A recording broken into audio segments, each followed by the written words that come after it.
Morning class, so we are now in problem number 2 of day 4 homogeneous DE.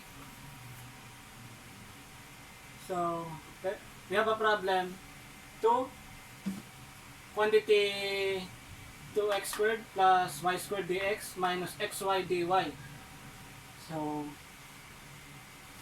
So let's check first if we can solve it by separable. So this term we cannot solve it to. This time we cannot solve it to variable separable. So it's not a variable separable. So number 2 is homogeneous. So let's check. So we have function of x and y and function of x and y. So this is m and this is n. So let's check the degree if it is the same, the degree of the exponent. So this term is 2 degree, this term is 2 degree. So this term is 1, 1. So this is also a 2 degree. So this problem number 2 is a homogeneous.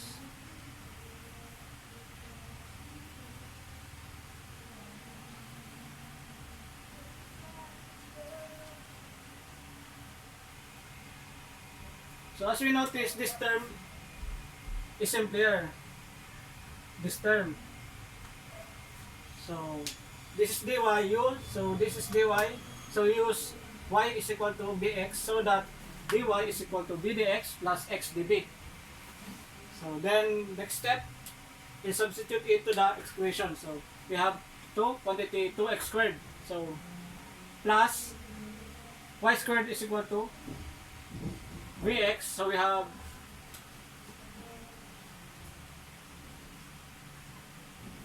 plus b squared x squared dx minus, so x is x squared, x times, so x and y is equal to bx, so the result is x squared b, and dy is equal to v dx plus x db. So we can solve it mathematically. So the result equation is 4x squared plus 2b squared x squared dx minus, so substitute it distributively. We have now b squared x squared dx minus v x cubed db. So as you can see, this term and this term is the same. So we can subtract it, positive and negative. So subtraction for x squared dx plus b squared x squared dx minus, so copy that, b x cubed db.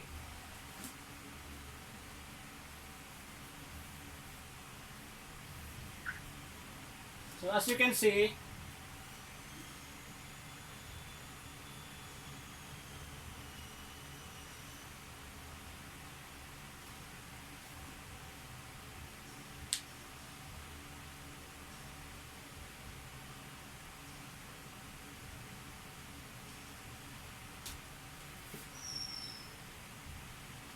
x squared and x squared is common.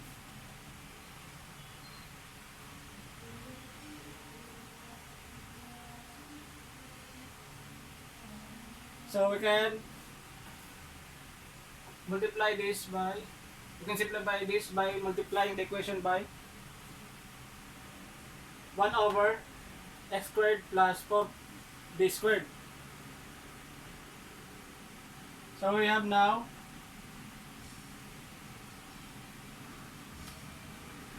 this will become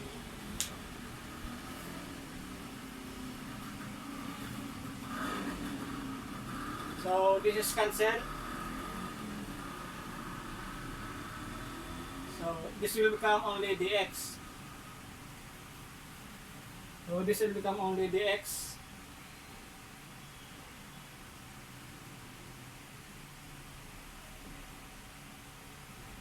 It's become only dx, so 4 plus b squared dx.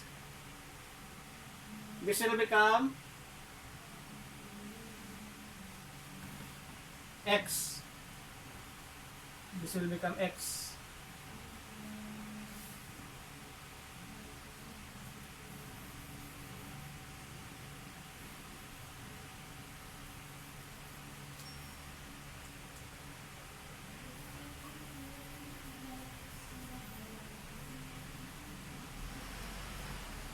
So that's the equation. And you multiply that when you simplify that. So here, I want this. I want to remove 4b squared. So I will put it here. 4 plus b squared. And here I want to remove x.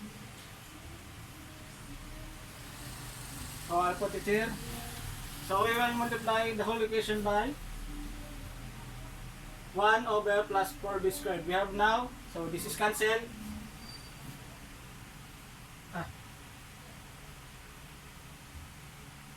So this is cancelled. We have now dx over x.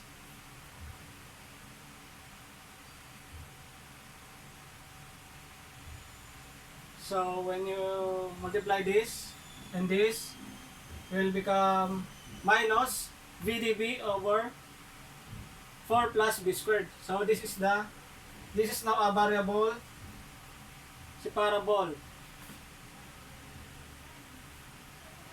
So we arrive at variable separable from homogeneous. So we can now integrate.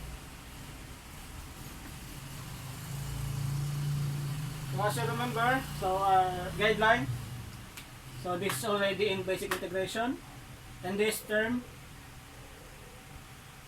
we cannot simplify this.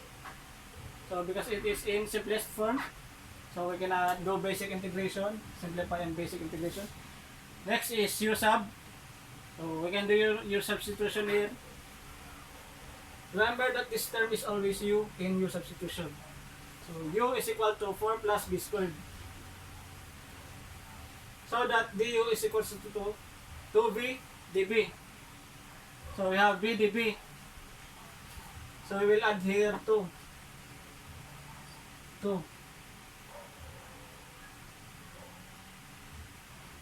So when we add here to here, we will put 1/2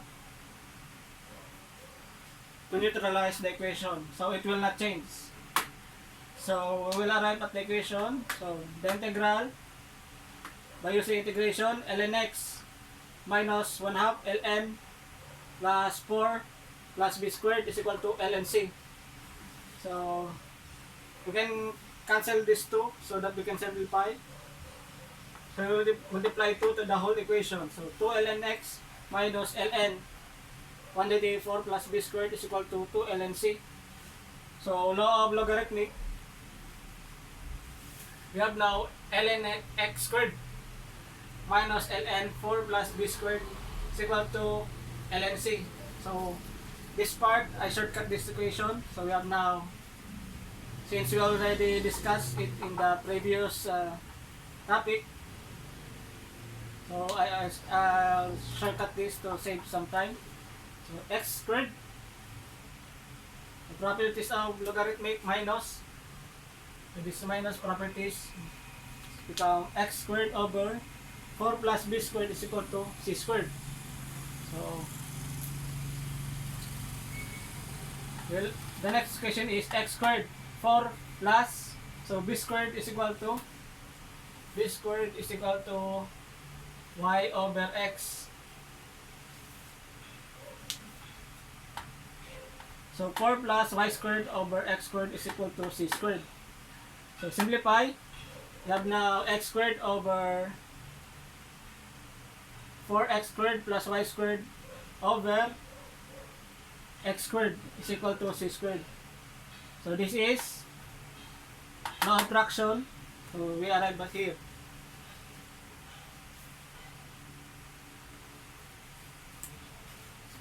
in this part, we can simplify this by multiplying this to the equation or transferring. So we have now x squared is equal to c squared. Quantity for x squared plus y squared over x squared. So we can simplify this part there. Multiply, transferring it here through multiplication. We have now x cubed is equal to c squared. Quantity for x squared plus y squared. So that's the final answer. So remember, constant squared is also a constant squared. Constant. So constant squared is equal to constant. So example, 2 squared become 4. This is also a constant. So you can change this to x cubed is equal to c 4x squared plus y squared. So, any of the two can be the answer. So that's the end of problem number 2.